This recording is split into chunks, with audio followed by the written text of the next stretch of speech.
Last weekend's US Grand Prix at the Circuit of the Americas was a race of records. Lewis Hamilton's fourth-place finish meant he became the first ever F1 driver to hit 5,000 points, but at the same time, his 19 races for Ferrari without a podium means he's gone the longest of any driver in F1 history without securing a podium for the team. Lando Norris's podium finish for McLaren meant he became the first driver in the team's history to stand on the podium 15 times in a single season. However, while records were broken, the actual racing at COTA was not that exciting.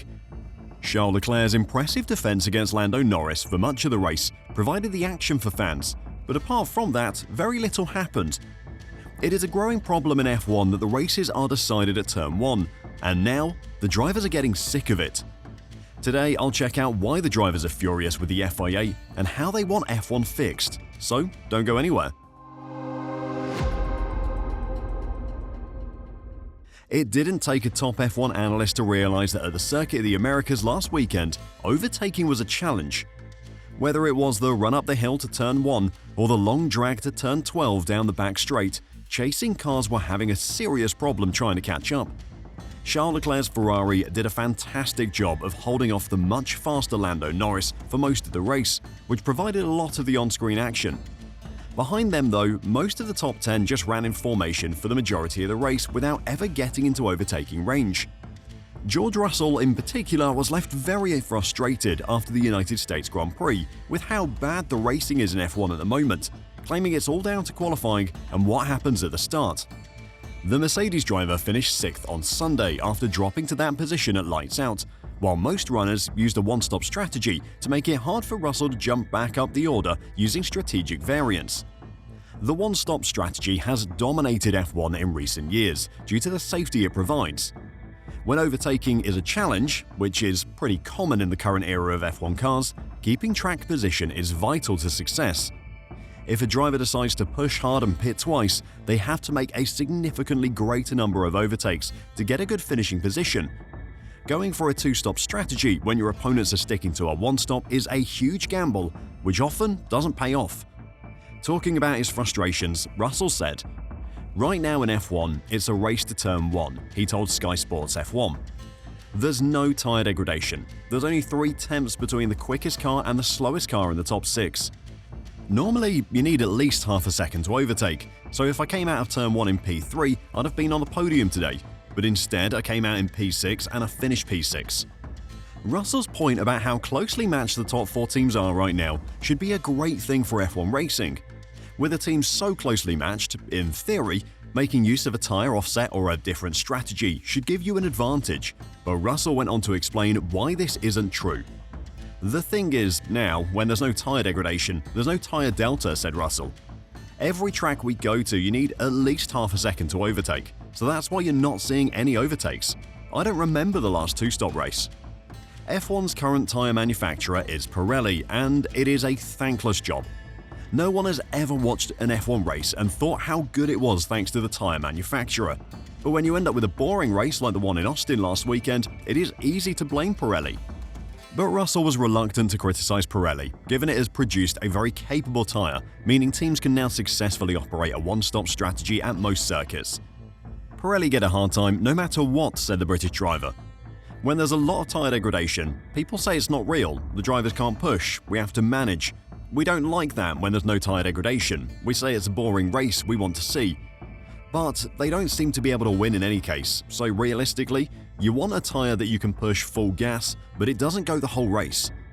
If you could choose the tyre, it's a tyre you can go flat out, but after 15 laps it falls off a cliff, and you have a 2 or 3 stop race.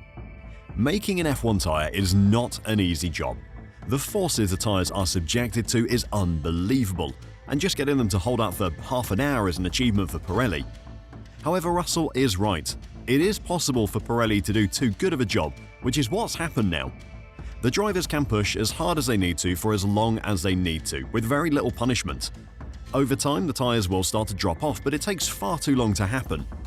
Russell finished by saying how he would like the tyres to operate.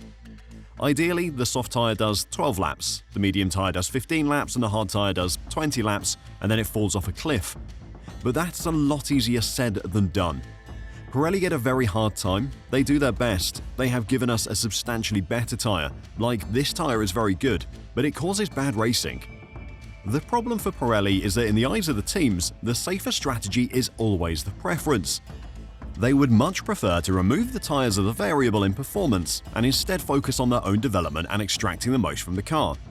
They aren't bothered about how exciting the racing is. They just want their fate to be in their own hands, which is fair enough. Having to stop more and do more overtaking adds a variable to their races which they don't want. This is where Formula 1 needs to step in. They can work with Pirelli to produce a tyre that creates great racing. It certainly won't be easy, don't get me wrong, but if they have the bravery to stand up to the pressure from the teams, the racing can be improved. However, the quality of the racing isn't the only problem Formula 1 is facing at the moment, according to the drivers. But before I talk about Lando Norris's big issue with F1, if you're enjoying the video and want to catch more news and analysis on the sport, then make sure to press the like button and subscribe to F1 Reverse. Thanks a lot. Lando Norris says Formula 1's rules on track limits made it harder for him to race with Charles Leclerc during the United States Grand Prix. The McLaren driver overtook Leclerc twice during Sunday's race on his way to second place. However, he used up 3 of his 4 strikes for exceeding track limits before making his first pass. Norris therefore spent the rest of the race carefully avoiding any further breaches, knowing it would result in an automatic 5-second time penalty. He collected his 3rd and final strike when he left the track at turn 13 while trying to get alongside Leclerc.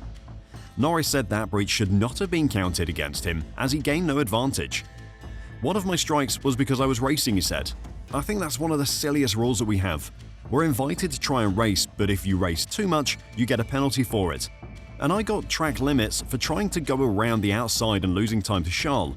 So it doesn't really make much sense in terms of going racing. It definitely made my life that little bit trickier." The stewards have the power to disregard a track limit strike if they agree a driver was forced wide by a rival.